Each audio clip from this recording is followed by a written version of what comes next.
My brother didn't just disappear, he was erased. These words from Branson Perry's sister still haunt me. 24 years ago, 20-year-old Branson vanished. Local police claimed he was a runaway despite leaving his wallet, ID, and car behind. But what they failed to mention was who saw him last. In each of the 10 cases I'm about to show you, authorities didn't just fail to solve crimes. They actively worked to ensure certain questions were never answered. From restricting witness statements to tampering with evidence, these aren't just cold cases. They're calculated cover-ups designed to prolong injustice in the pursuit of power. These structures value reputation above all. By the end of this video, you'll question everything. December 10th, 1978 started as an ordinary Sunday for Mary Stewart and her 2 young daughters, Fanny and Jessie. The 3 of them left their home near towering redwoods of Northern California for what should have been normal errands. However, they never returned home. When their wagon was discovered nearly a month later, just 3 miles from their residence, investigators found a scene frozen in time. Bags of groceries sat unopened.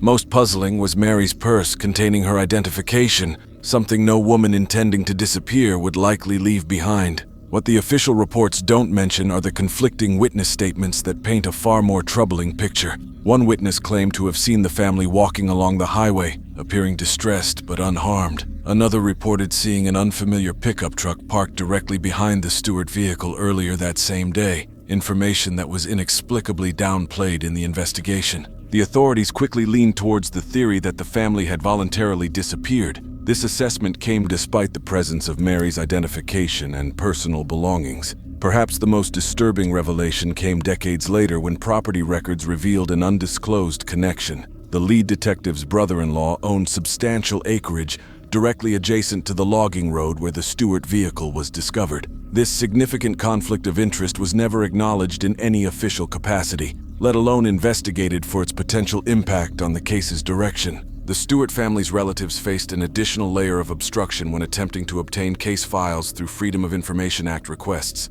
When documents finally arrived after years of petitioning, they discovered numerous pages mysteriously missing. Critical witness statements, interview transcripts, and search records contained conspicuous gaps. A forensic document examiner, hired by the family in 2015, made a shocking discovery when analyzing the available case files. Several documents showed signs of date alterations, and numerous witness names redacted through what appeared to be deliberate manipulation of the documents before they were photocopied. The examiner noted signs of selective whitewashing. What makes these manipulations particularly suspicious is their accuracy. They didn't erase all witness accounts, only those that potentially implicated certain individuals. Names of witnesses who reported seeing unusual activity on properties adjacent to the recovery site were systematically removed. Reports mentioning vehicles belonging to prominent local landowners were among those missing entirely from the released files. When we examine the timeline of the investigation alongside county land records and political appointments, a disturbing pattern emerges. The detective who pushed hardest for the voluntary disappearance theory was later appointed to a lucrative county position, a job created just months after the Stewart investigation was officially deprioritized. The brother-in-law with property bordering the discovery site received unusual tax easements on his land the following year. The pattern of altered police reports and strategic evidence omissions point to a deliberate effort to steer the investigation away from local landowners with political connections. Certain logging operations in the area had been subjects of environmental disputes, with Mary Stewart reportedly voicing concerns about illegal cutting practices near watershed areas. Was this relevant to their disappearance? And did it contribute to the apparent cover-up? What was more troubling was the handling of an important piece of physical evidence. The severed gas line in the Stewart vehicle, initially described in police reports as showing clean, deliberate cutting, was later reclassified as mechanical failure, without any documented forensic re-examination. This critical detail, which could have shifted the investigation from a possible voluntary disappearance to a potential crime scene, was effectively neutralized through paperwork. Layer 2. Evidence vanishes most conveniently when it points at those with power. The Jody Huisentruit case stands as a testament to this disturbing reality. When the morning anchor at KIMT-TV in Mason City, Iowa didn't arrive for her scheduled shift on June 27, 1995, colleagues initially assumed she had simply overslept. After all, that's what she told them when they called her apartment that morning. "I'll be there shortly," she assured the producer. Those would be the last words anyone would hear from the 27-year-old journalist. The red Mazda Miata in the parking lot of Husentruit's apartment complex told a chilling story that directly contradicted any theory of voluntary absence. A scene of violent struggle revealed itself to the first officers on scene. A hairspray bottle, red shoes, and a blow-dryer scattered across the pavement. Most telling was a bent car key, warped from force, and distinct handprints pressed against the vehicle's surface. This wasn't just a missing person case. This was an abduction that happened in broad daylight. The critical first 48 hours of any investigation often determine its outcome. In Husentruit's case, these hours were squandered through what can only be described as deliberate negligence. The partial palm print discovered on her car represented the kind of physical evidence investigators dream of finding.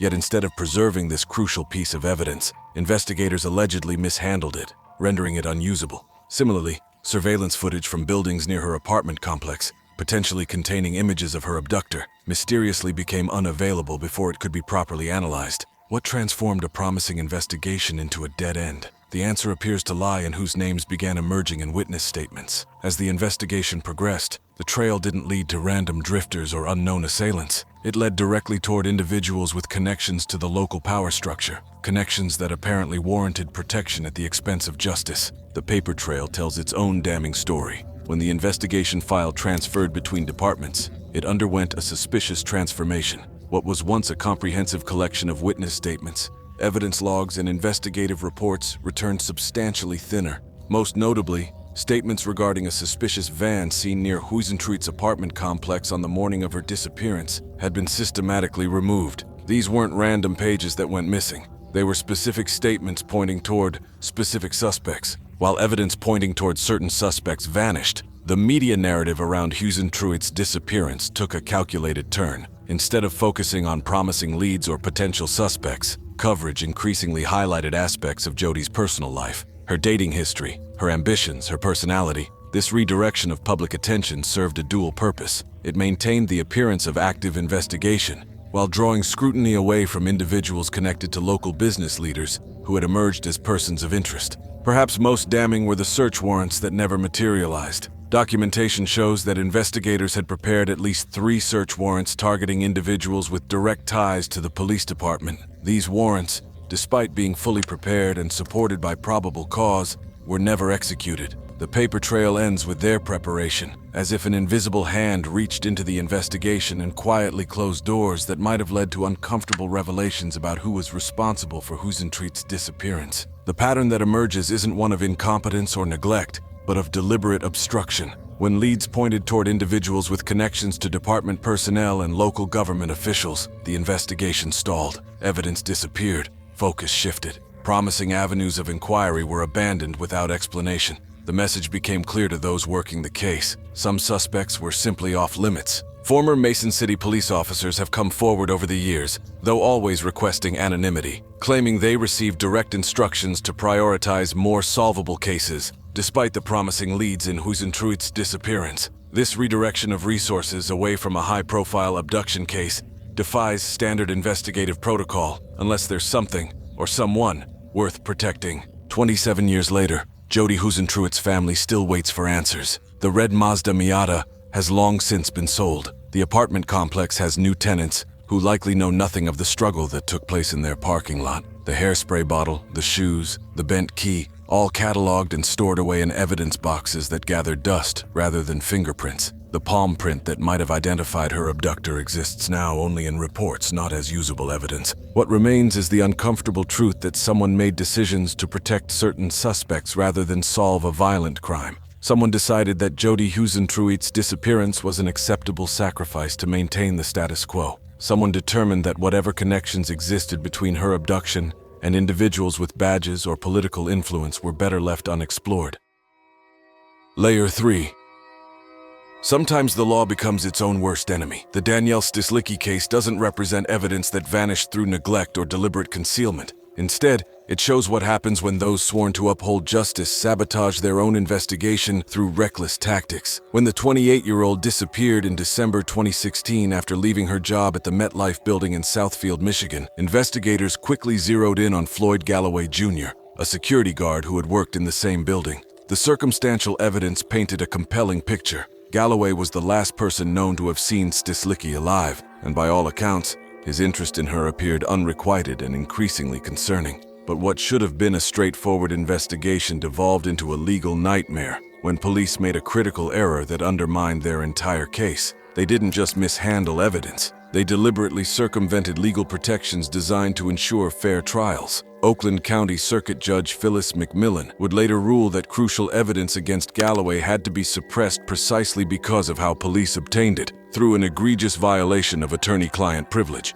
The violation centered around a polygraph examination administered to Galloway. During this test, he allegedly made damning admissions, including confessing to Slicky's murder and providing specific details about evidence disposal. He reportedly described wrapping her body in a brown and beige comforter and revealed where he had discarded her keys, Fitbit, and phone. But rather than obtaining this information through proper legal channels, former FBI agent James Hopp, who administered the polygraph, leaked these confidential statements to Troy Police Chief Gary Mayer, who then passed them to Farmington Hills Police Chief Charles Nebus. This breach of confidentiality created a poison tree from which all subsequent evidence was gathered. Armed with Galloway's illegally obtained statements, officers recovered Slicky's keys and Fitbit near a Tim Hortons restaurant, exactly where Galloway had allegedly said they would be. They also secured relevant security footage from the restaurant and a nearby gas station. In a normal investigation, these discoveries would strengthen the prosecution's case.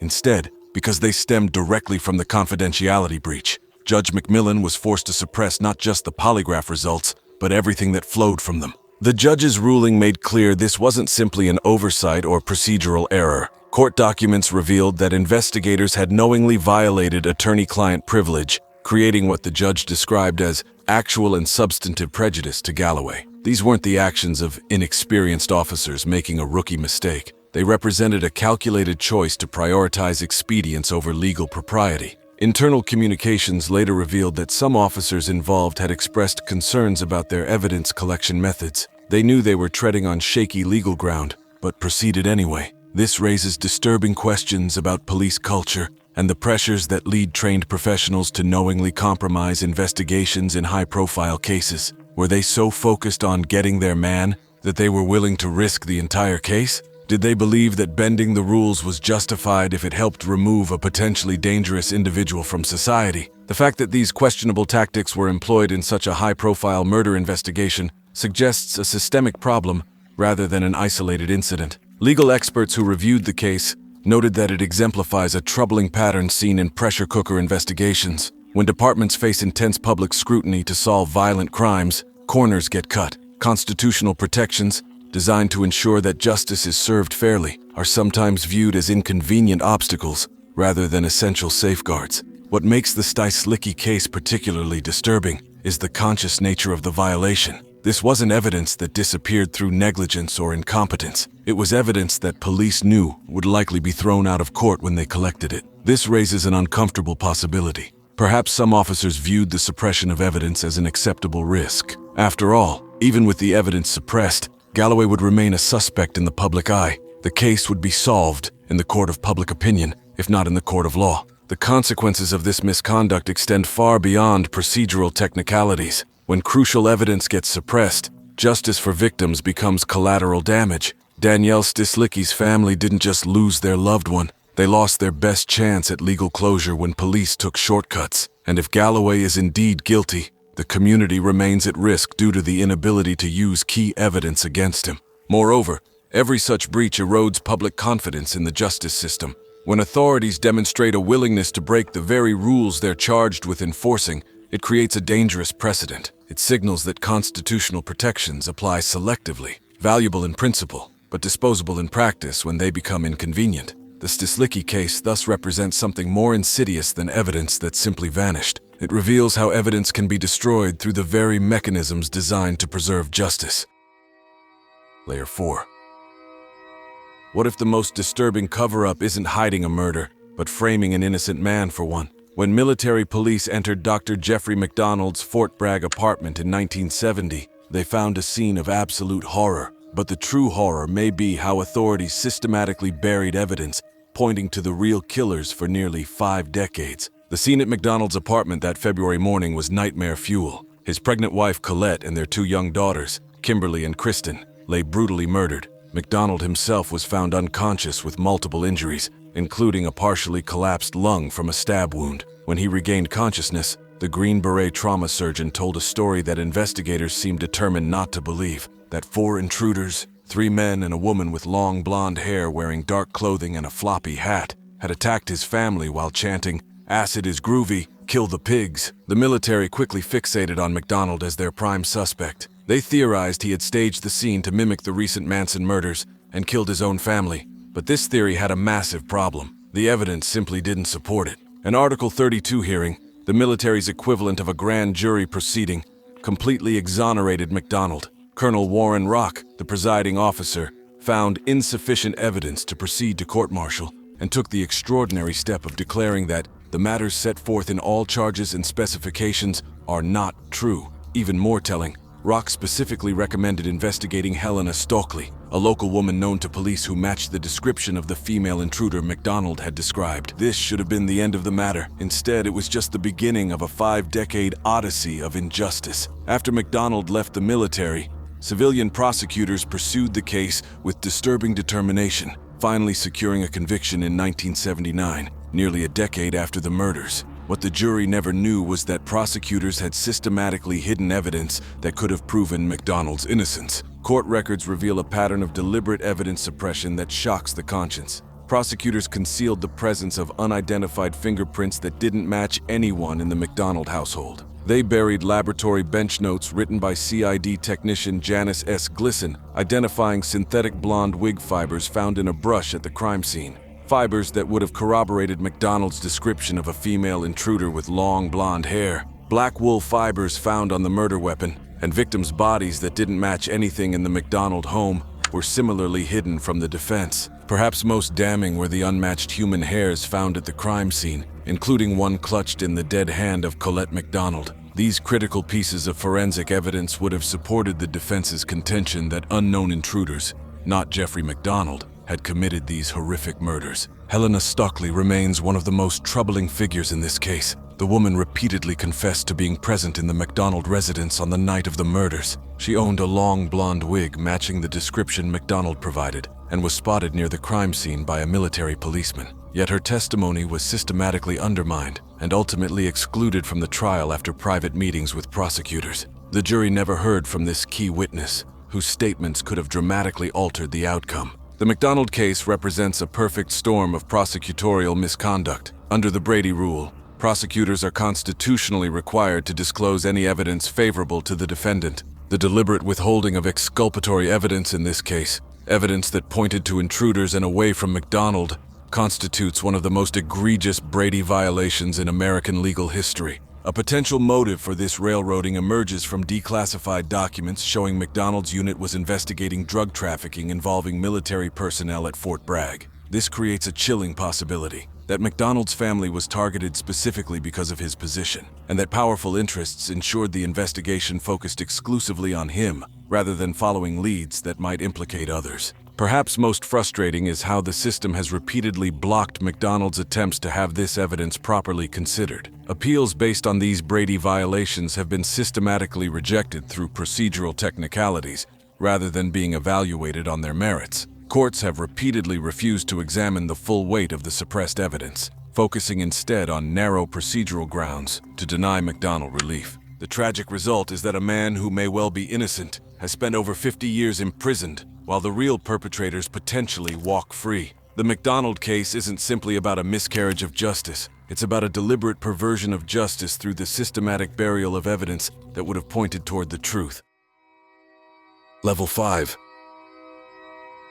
From evidence deliberately hidden to evidence deliberately ignored, the Setagaya family murders in Tokyo present a chilling paradox. A killer who left behind more forensic material than almost any case in criminal history, yet remains free after more than 2 decades. When authorities entered the Miyazawa family home on December 31, 2000, they discovered a crime scene so rich with evidence that it should have been solved within days. Instead, it's become Japan's most baffling cold case, with disturbing implications about who might be protected from justice. The brutal murders of Mikio Miyazawa, his wife Yasuko, and their young children Nina and Rei shocked Japan not just for their violence, but for their seeming solvability. The killer didn't just murder the family. They stayed in the home for hours afterward, treating the residence as their own personal space. They ate ice cream from the freezer. They used the family's computer. They even defecated in the bathroom without flushing. Every action left behind DNA, fingerprints, and other traceable evidence that should have quickly led to an arrest.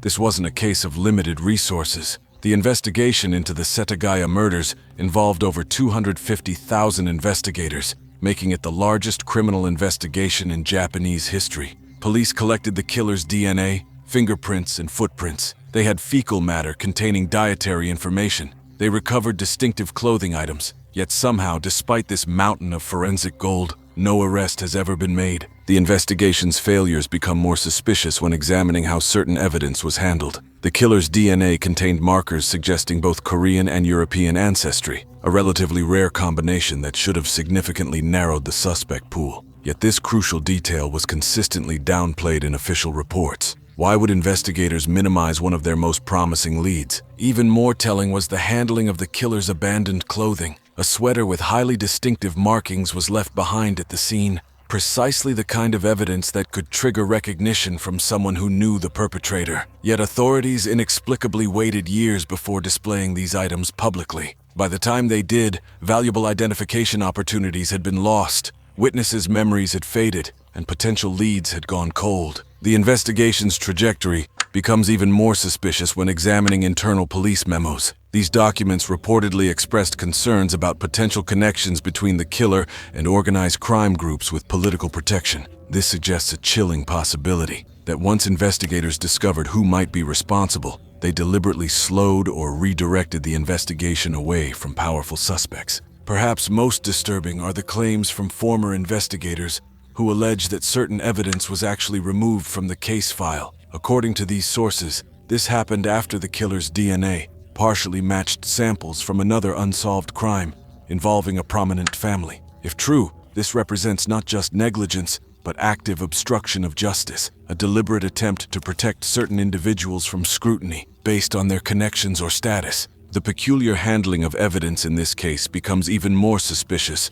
when considering the killer's apparent confidence. They spent hours in the home after committing quadruple murder, showing no apparent fear of being caught. This level of comfort suggests someone who either had extensive criminal experience, or more disturbingly, someone who knew they had protection from consequences. The Japanese public has not forgotten the Miyazawa family. On the anniversary of their deaths each year, people still gather to demand justice. But as decades pass with no resolution despite overwhelming evidence, the question shifts from who killed the Miyazawa family to who is protecting their killer. The Setagaya case offers a disturbing counterpoint to conventional wisdom about cold cases. We typically assume unsolved crimes remain that way due to a lack of evidence. But here we see the opposite problem. A case goes cold despite abundant evidence, raising the possibility that the investigation itself was compromised to protect certain interests. This timing aligns perfectly with the theory that powerful interests intervened once they realized who might be implicated.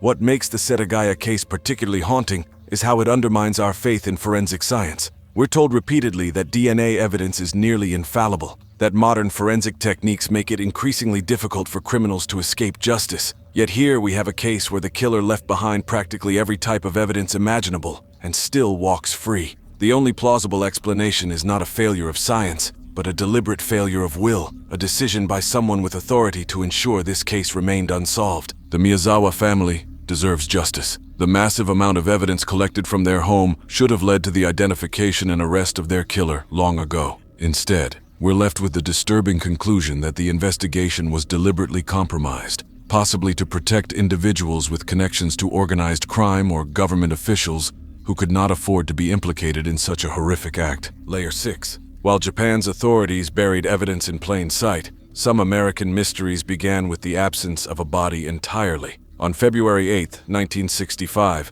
a San Antonio hotel maid walked into room 636 at the Sheraton Gunter Hotel and stumbled upon a scene that would vanish from history almost as completely as its victim. The maid discovered a man standing over his bed, clutching blood-soaked sheets in his hands. When their eyes met, he didn't panic or flee. He simply put his finger to his lips, shushing her, before calmly carrying his crimson bundle out of the room. This wasn't just any hotel guest. The man had checked in under the alias Albert Knox, but investigators would later identify him as Walter Emmerich. In the days before the bloody discovery, Emmerich had been seen throughout the hotel accompanied by a mysterious blonde woman, a woman who would become the missing piece in one of San Antonio's most disturbing unsolved cases. The scene left behind in room 636 told a story of extreme violence. Police discovered strands of blonde hair, women's underclothing, nylon hose, and most tellingly, a bullet shell lodged in the wall. Blood had soaked through the mattress and pooled on the floor. Forensic experts concluded that the volume of blood loss was inconsistent with survival. Someone had clearly died in that room, but where was the body? The hotel's response proved equally puzzling. Within hours of police arriving, management began a systematic effort to sanitize not just the room, but the hotel's records as well. Former employees who came forward years later described being instructed to remove and replace pages from the guest registry, covering the period of Emmerich's stay. We were told to forget what we saw, one bellhop later confessed to a local reporter. The hotel wanted it gone like it never happened. Police tracking Emmerich discovered he had checked into another hotel using yet another alias, Robert Ashley. Before they could question him, he took his own life, leaving behind no confession and no clues about the blonde woman's identity or fate. The suicide effectively closed the official investigation before it had barely begun. But the story doesn't end there. Declassified FBI documents show federal agents were initially involved in the case, processing evidence from room 636 and interviewing witnesses. Then, without explanation, they abruptly withdrew from the investigation, returning all evidence to local authorities. A handwritten note in the margin of one document cryptically states, "Per instructions from DC office, discontinue all inquiries effective immediately." The San Antonio Express-News ran the story on their front page for just 2 days before it suddenly disappeared from their coverage. When questioned years later, the editor who worked during that period reluctantly admitted receiving a courtesy call from someone very high up, suggesting they focus on more positive stories about our city. No journalist ever followed up on the case again during that decade. The most disturbing aspect of the Room 636 mystery isn't just what happened inside those walls, but how effectively it was erased from public record. Hotel employees who asked questions about the incident found themselves transferred to Sheraton properties in other states. The room itself underwent extensive renovation, with the bullet-marked wall completely replaced rather than simply repaired. Perhaps most telling is the complete absence of any missing persons report matching the blonde woman's description. In 1965, an attractive young woman couldn't simply vanish without someone reporting her missing, unless her disappearance needed to remain unreported.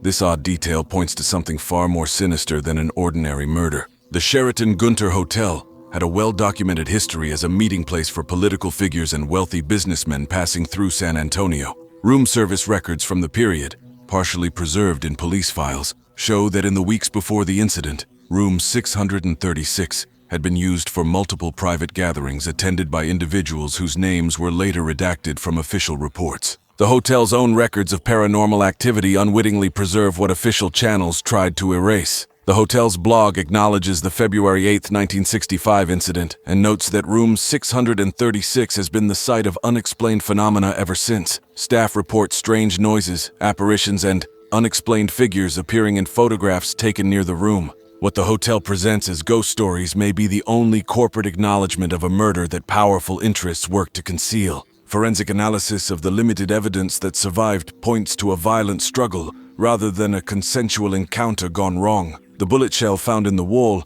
suggests the woman may have been shot during a confrontation, yet without a body. Prosecutors had nothing to charge beyond destruction of evidence and improper disposal of human remains, charges that were never pursued after Emmerich's suicide.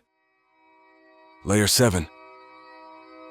Evidence disappearing under mysterious circumstances isn't limited to hotel murders. In Northern California, a notorious serial killer sent taunting letters and left behind substantial physical evidence, yet somehow key items connecting him to the crimes began vanishing from police custody. Did the Zodiac killer have help from inside the system itself? The Zodiac's reign of terror began in December 1968, stretching through October 1969, a period marked by brutal attacks across Northern California. What made this killer particularly chilling wasn't just the violence, but his deliberate communication with authorities and the public. Through cryptic ciphers and mocking letters to newspapers, the Zodiac created a macabre signature that simultaneously challenged investigators and fascinated the public. What's particularly disturbing about the Zodiac case isn't just that it remains unsolved, it's that crucial evidence that might have led to the killer's identification has systematically disappeared. Take Brian Hartnell's car door panel. After surviving the Zodiac's attack at Lake Berryessa, Hartnell's vehicle contained something invaluable: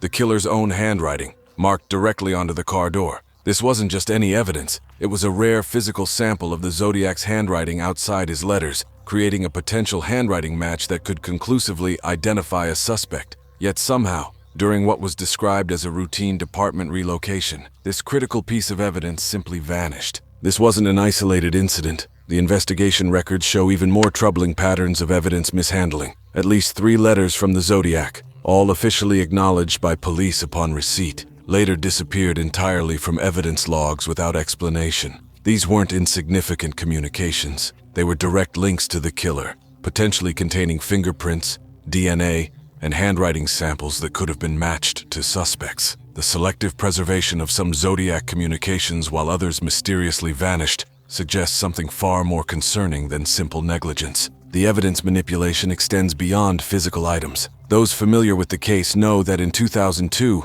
investigators finally began DNA testing on Zodiac evidence, specifically the stamps and envelope seals from his letters, where he might have left saliva. This represented a breakthrough moment in the decades-old case. Yet almost immediately after preliminary results were obtained, the testing program was abruptly halted. The official explanation? The samples were suddenly deemed too degraded for further analysis. This convenient timing raises serious questions. Why would testing be abandoned precisely when results were starting to emerge? Former investigators who've spoken about the case note that the explanation of degraded samples directly contradicted earlier assessments of the evidence's condition. The suspension of testing occurred at exactly the moment when modern forensic techniques might have finally put a name to the Zodiac, or perhaps revealed that investigators had been looking in the wrong direction all along. Perhaps most damning are internal police memos that have since come to light, suggesting that investigators were deliberately steered away from a suspect with family connections to the San Francisco Police Department. These documents reveal a pattern of selective focus. Certain suspects received intense scrutiny,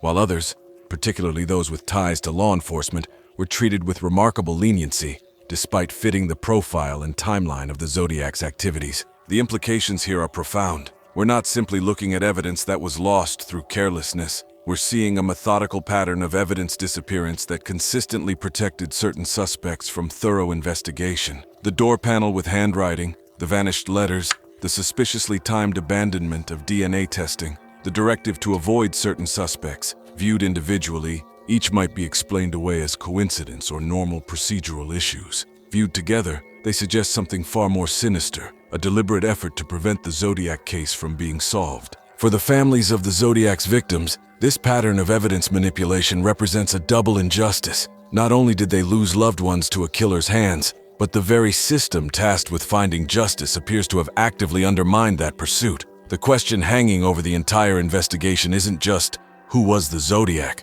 but who within law enforcement was protecting him and why. Some former detectives who've revisited the case suggest the evidence points to a disturbing possibility, that the Zodiac killer may have had inside knowledge of police procedures, or worse, may have been connected to law enforcement himself. The systematic removal of evidence that might have identified certain suspects supports this theory. If the Zodiac did have connections to the police department, whether directly as an officer or through family ties, it would explain both the killer's confidence in avoiding capture. After more than 5 decades, the Zodiac case remains officially unsolved, but perhaps that's by design. The evidence that has vanished didn't simply walk away on its own. These weren't random acts of negligence. They represent a coordinated effort to ensure that certain paths of investigation remained closed. As we've uncovered these disturbing patterns across multiple cases, one truth becomes clearer than the wall of silence around them. Justice is systematically sacrificed when it threatens those in power, but there's a powerful countermeasure emerging. The spotlight of public attention has become the most effective weapon against institutional cover-ups. When these cases receive renewed focus through media coverage and social media campaigns, witnesses who previously stayed silent find the courage to come forward. The pressure of public scrutiny forces authorities to re-examine evidence they once buried. Independent investigators continue this vital work alongside determined family members who refuse to let these cases die in obscurity. Your involvement matters. By sharing these stories, you contribute to the collective force that can eventually overcome these barriers to truth. Sometimes public exposure is the only path to justice.